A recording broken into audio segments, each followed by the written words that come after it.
ಭಾರತೀಯ ಜನತಾ ಪಕ್ಷ ರೈತ ಮೋರ್ಚಾ ವತಿಯಿಂದ ಗ್ರಾಮಾಂತರ ಹಾಗೂ ನಗರದ ಕಾರ್ಯಕರ್ತರು ರೈತರಿಗೆ ಮೈಸೂರಿನಲ್ಲಿ ನಿನ್ನೆ ಹಮ್ಮಿಕೊಂಡಿದ್ದ ಭಾರತ ಅಮೆರಿಕ ವ್ಯಾಪಾರ ಒಪ್ಪಂದ ದೇಶದ ಕೃಷಿ ಕ್ಷೇತ್ರದ ಮೇಲಾಗುವ ಸಾಧಕ ಬಾಧಕ ವಿಚಾರ ವಿನಿಮಯ ಸಭೆಯಲ್ಲಿ ಸಂಸದ ಯದುವೀರ ಕೃಷ್ಣದತ್ತ ಚಾಮರಾಜ ಒಡೆಯರ್ ಪಾಲ್ಗೊಂಡಿದ್ದರು.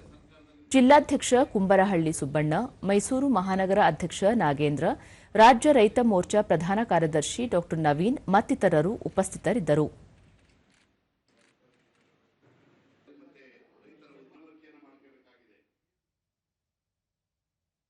ಬಳಿಕ ಯದುವೀರ ಕೃಷ್ಣದತ್ತ ಚಾಮರಾಜ ಒಡೆಯರ್, ಭಾರತ ಅಮೆರಿಕ ವ್ಯಾಪಾರದ ಅಂತಾರಾಷ್ಟ್ರೀಯ ಒಪ್ಪಂದ ದೇಶದ ಕೃಷಿ ಕ್ಷೇತ್ರದ ಮೇಲೆ ಯಾವುದೇ ರೀತಿಯ ತೊಂದರೆಯಾಗುವುದಿಲ್ಲ.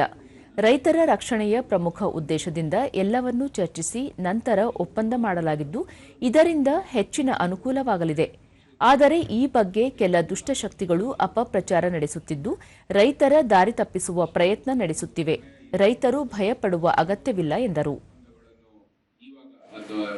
ಪೂರ್ತಿ ತೀರ್ಮಾನ ಆಗಿರೋದು ಏನಕ್ಕಂದ್ರೆ ರೈತರಿಗೆ ಅನುಕೂಲ ಆಗಲಿ ಅಂತಾನೆ ಇಷ್ಟು ಟೈಮ್ ತಗೊಂಡಿರೋದು.